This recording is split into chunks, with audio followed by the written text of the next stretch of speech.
A paz do Senhor, amados, um bom dia a todos. Espero que esteja tudo bem com você e com a sua casa. Hoje é o dia 177 da nossa leitura anual. Fique conosco.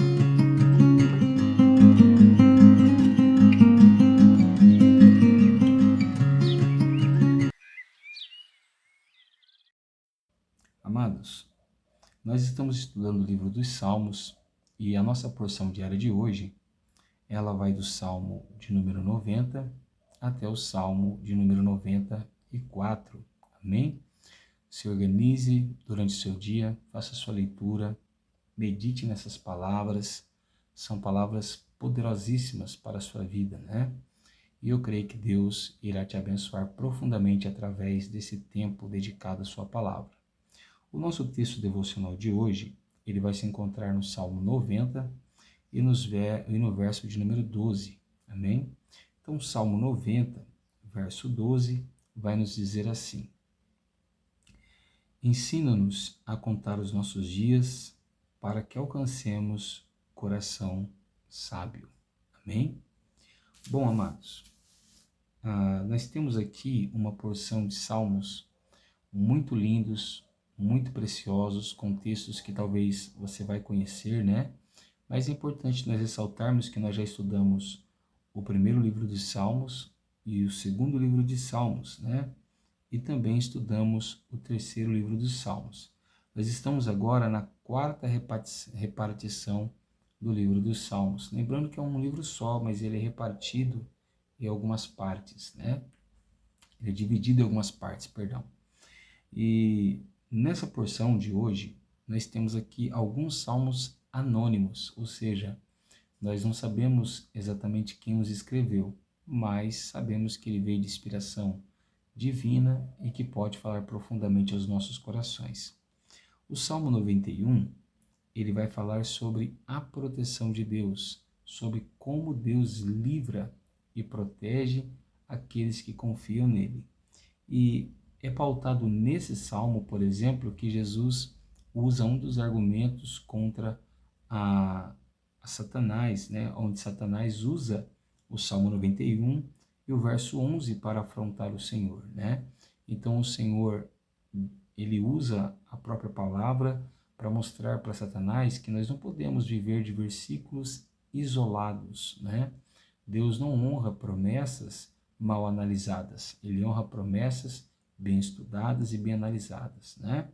E o Salmo 91, ele vai mostrar que a proteção de Deus para o seu servo, ela é condicionada com a vida desse servo, como esse servo vive diante de Deus.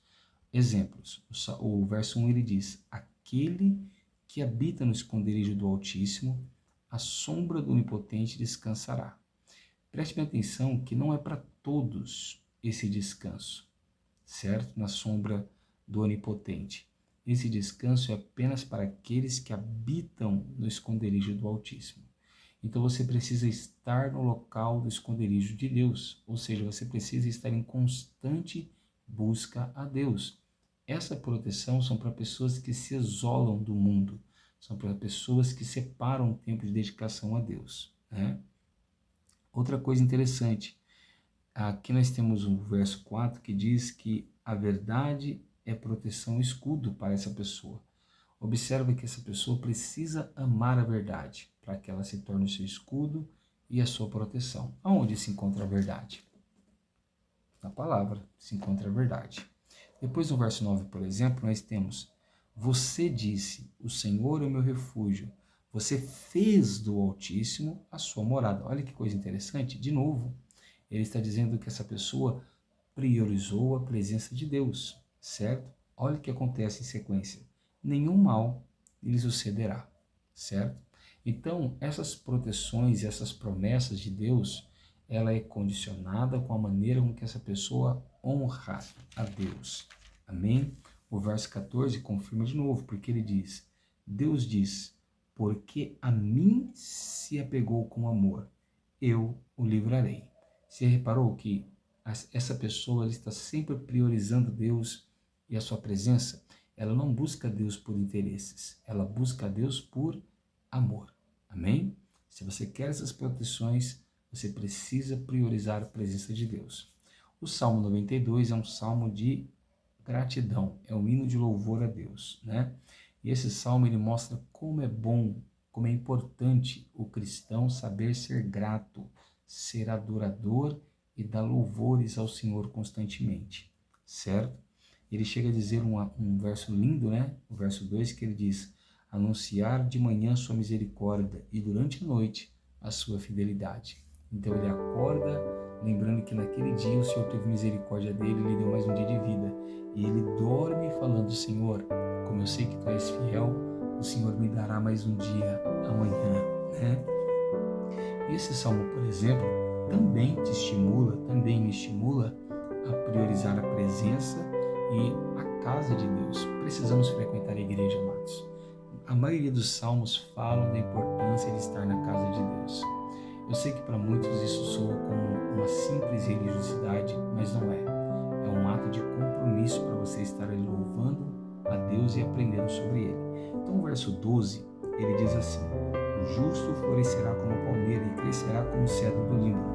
Plantados na casa do Senhor, florescerão nos átrios do nosso Deus. Observa que essa palmeira e esse cedro são comparações a este homem.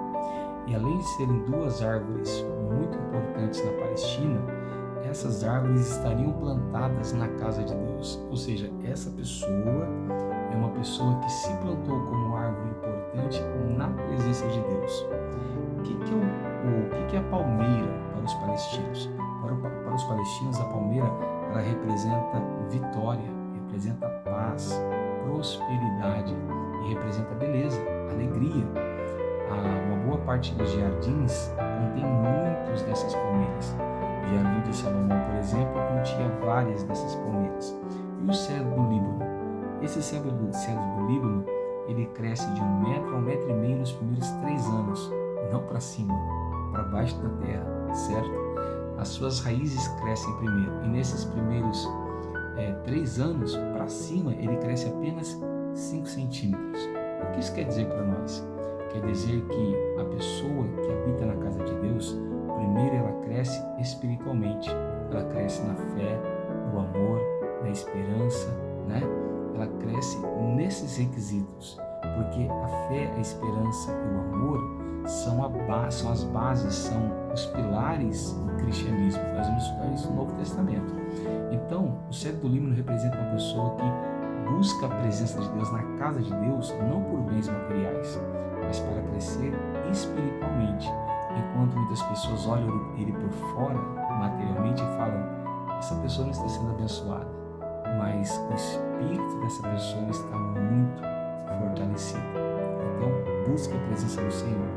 As recompensas se encontram nos versos 14 e 15. Diz que essa pessoa ainda na velhice vai dar muitos frutos. O Salmo 93 fala do poder e da majestade de Deus e da sua grandeza. E o Salmo 94 é um apelo à justiça, novamente, né? Já vimos muitos deles que são apelos à justiça, e ele chega a questionar até quando o ímpio vai ficar sem punição. Mas depois ele alerta o ímpio, né? Ele tenta anunciar ao ímpio: olha, tome cuidado, porque dos versos 9 em diante ele diz assim: olha, aquele que fez o ouvido não ouve? Aquele que formou os olhos não enxerga? Aquele que repreende as nações, será que não vai punir? Então Deus está vendo tudo, Ele está ouvindo tudo e Ele sabe de tudo. E na hora certa Ele vai recompensar a cada um segundo as suas obras. Amém? Mas o texto que nós separamos para o nosso devocional se encontra no Salmo de número 90. Esse salmo foi escrito por um homem de Deus, diz o título. E esse homem de Deus é Moisés. Então Moisés escreve esse salmo com um propósito de mostrar para o homem a sua fragilidade e como são poucos os seus anos de vida. E ao mesmo tempo ele quer mostrar a eternidade de Deus e a sua grandeza. Isso fica muito claro já no verso 1, porque ele diz: o Senhor, tu tens sido o nosso refúgio de geração em geração. Então ele está dizendo: as gerações se iniciam e acabam, e o Senhor continua ali nos protegendo. Pessoas nascem e morrem, e o Senhor continua ali nos protegendo. Depois ele vai dizer, no verso 3, tu reduzes o ser humano ao pó. Ou seja, ele está dizendo, o próprio Deus mostra como o homem é frágil. O verso 4 ele diz, pois 1000 anos aos teus olhos são como o dia de ontem que se foi e como a vigília da noite. Então ele está dizendo, olha, 1000 anos aqui na terra vivido, para Deus é como se fosse um único dia.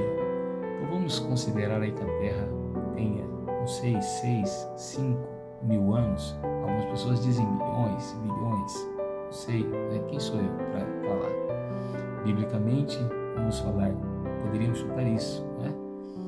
Para Deus é como se fossem 6 anos, perdão, 6 dias, certo? Então para Deus quase o tempo não passou, porque Ele é eterno, Ele vive para sempre, né? E Moisés quer nos ensinar a viver os poucos dias que nós temos de uma forma prudente, porque ele vai mostrar depois no versos 9 e nos versos 10 que o homem ele tem uma média de vida de 70 anos e os fortes às vezes passam dos 70 anos, mas a grande maioria, quando passam dos 70 anos, só vivem enfado e cansaço, certo?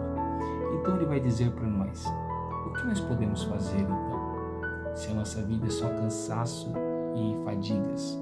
Então ele vai dizer no verso 12 um clamor, uma oração sábia, inteligentíssima. E ele diz, ensina-nos, aleluia. Como é bom aprender com Deus. Ensina-nos a contar os nossos dias. E aqui ele não está falando sobre você contar quantos anos de vida você já viveu. Aqui ele está falando sobre você aprender a preparar os seus próximos anos de vida. Então ele diz, ensina-nos a contar os nossos dias para que alcancemos o coração sábio. Então ele está dizendo, olha, analise o passado, analise o teu presente e analise o teu futuro. Como você viveu o passado? Você viveu de forma sábia? Você viveu de forma justa? Você viveu de forma santa? Como você está vivendo hoje? Você está vivendo de uma forma sábia, justa e santa?